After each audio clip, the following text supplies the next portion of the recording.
বিসমিল্লাহির রহমানির রহিম। সংগ্রামী সকল ফেসবুক ভাই বোন বন্ধু, বাংলাদেশের বাইরে এই ভিডিওটি যারা দেখবেন, আমার পক্ষ থেকে জানাই সংগ্রামী সালাম, আসসালামু আলাইকুম।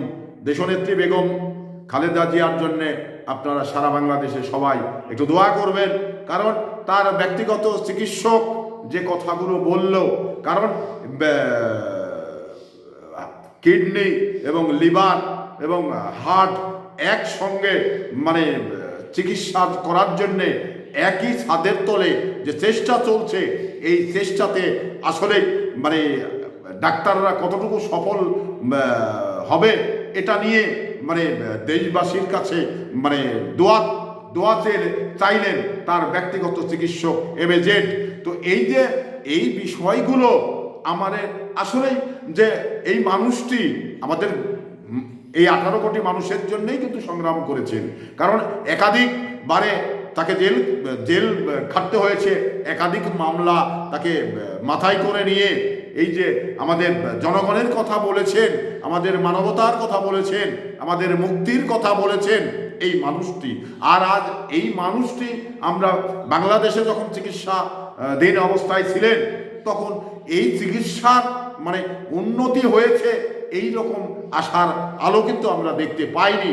তবে লন্ডনে যাওয়ার পরে একই ছাদের তলে যে এই সমস্ত একাধিক অসুখের যে চিকিৎসার যে ব্যবস্থা রয়েছে, এই জন্যেই লন্ডনে কিন্তু যাওয়া হয়েছে।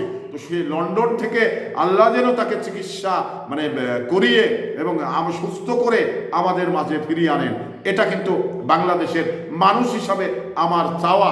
কারণ কেন আমি এই বিষয়টি চাই, কারণ আমি একজন মানুষ আর একজন মানুষের মানে ভালো চাবো, এটাই স্বাভাবিক। কারণ ভালো চাইলে যে আমার ক্ষতি হবে এই রকম কিন্তু ক্ষতির কিছু কারণ নেই, কারণ আল্লাহ পাক বলেছেন মানুষ মানুষের জন্যে, মানুষ মানুষের কল্যাণে লাগতে হবে। যে সেই জায়গা থেকে আমি একটি মানুষের জন্য দোয়া করতে পারি, আমি একটি মানুষের কল্যাণ চাইতে পারি, এটা চাওয়াটা আমার কিন্তু অপরাধের কিছু নয় এবং অন্যায়ের কিছু নেই। সে আমার মানে কতটুকু কাছের, আমার কতটুকু উপকার করেছে যে কারণে আমি এটা চাচ্ছি এই রকম না, কারণ সে একটি দলের প্রধান, একটি দলের মানে তিনবারের সাবেক প্রধানমন্ত্রী ছিলেন।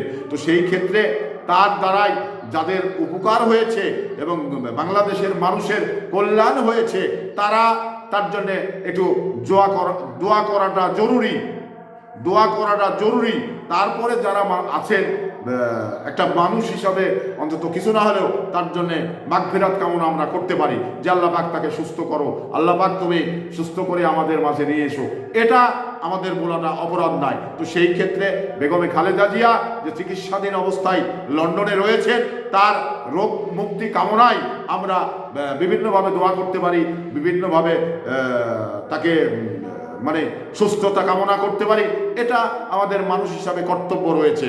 তো সেই কর্তব্যের জায়গা থেকে আমরা আশার আলো দেখার জন্যে যেটা করা দরকার, সেটা কিন্তু আমাদের বেগমে খালেদা জিয়ার ব্যক্তিগত চিকিৎসক তারা কিন্তু তাদের সঙ্গে রয়েছেন এবং বিভিন্নভাবে এটাকে মনিটরিং করে দেখা হচ্ছে যে কোন রোগটাতে কোন কি করলে এরা ডাক্তাররা ভালো জানে, সেগুলো কিন্তু মানে তৎপরতা চলছে এবং তার ব্যক্তিগত ডাক্তার উনি কিন্তু সবসময় এই বিষয়টা নিয়ে ব্রিফ করছেন, এই বিষয়টা তৎক্ষণাৎই বাংলাদেশের সারা বিশ্বের মানুষকে বলে দিচ্ছেন।